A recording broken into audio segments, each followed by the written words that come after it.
Xitoy taratqullarining xabar qilishicha, Qashqar viloyati Konishar noyisining O'g'usoq bozorida Xitoyning Guangdong o'lkasi bilan Guangdong va Makao alohida rayonlarini ta'minlaydigan ko'ktat bozori qurilgan.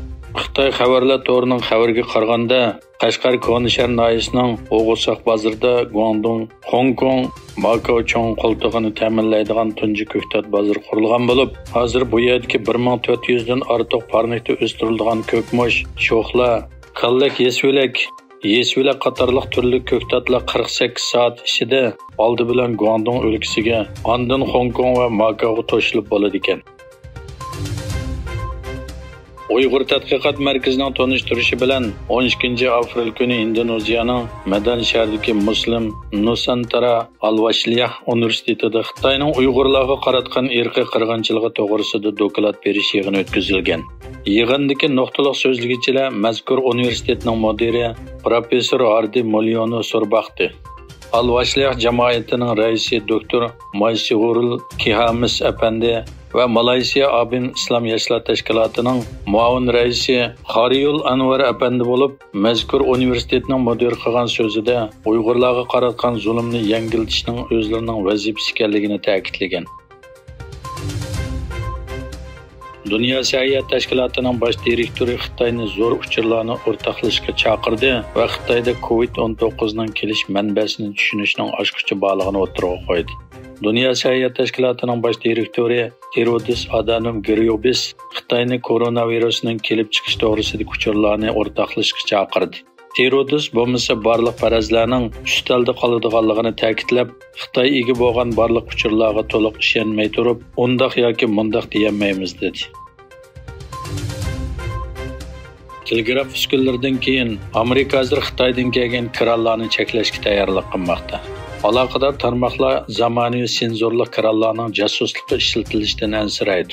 Ma'lum bo'lishicha, Amerikadagi port kranlarining 80% Xitoydagi Shanxay Jinhua ig'ir sanoati tarafidan ishlab chiqarilgan. Amerika doiralari Xitoyda yasalgan ilg'or kranlarga o'rnatilgan kamera va senzorlarning Xitoy organlariga sezgur uchurlarni yetkazishda ishlatilishidan andish qiladi ekan.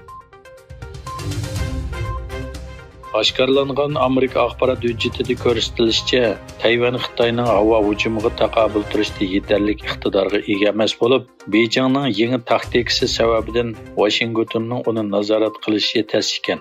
Fransiya axborot agentligining xabariga qaraganda, Amerika amaldori Tayvanning havo mudofaasining boshqariladigan bombani to'g'ri iz qo'g'lab, tez inkas qaytarmasligidan ansiraydi ekan.